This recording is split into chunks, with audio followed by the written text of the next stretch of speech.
Tayo tayo mo po.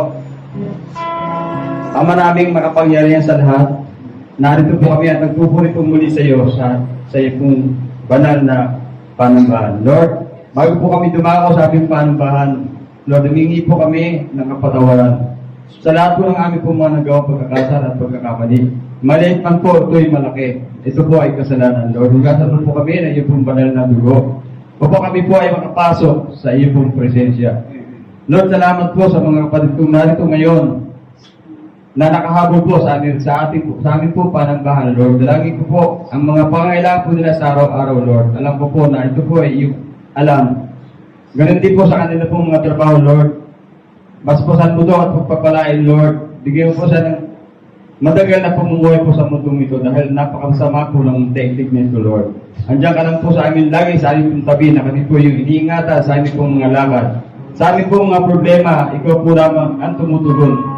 Lord, salamat po, Ama, sa araw na ito na pinagkaloob mo sa bawat isa sa amin.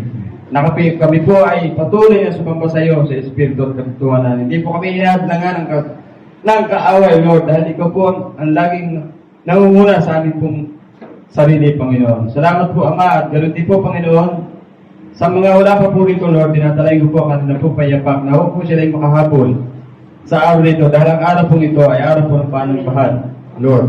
Kung ano po sumasagabal sa kanila, nililipyo po namin, Lord, sa pangalan ni Jesus. Diablo, lumayas ka. Hindi ka namin kailangan, ang kailangan namin ang presensya ng Panginoon Jesus. Lord, salamat po sa araw na ito at ganoon din po ang iyo pong ilalagay at itatayo po sa oras ito aming pumahal na pastor. Bigyan mo po na siya ng talino na nagbumula po sa iyo.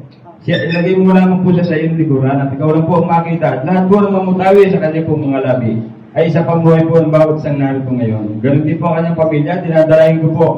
Nabibigyan ko po sila ng kalakasan po ng katawan. Ilalayo niyo po sa lahat ng mga sakit at karamdaman. Lord, salamat po, Ama, sa muli po namin panambahan ito. Salamat po sa Panginoong Jesus. Amen. Bago po kayo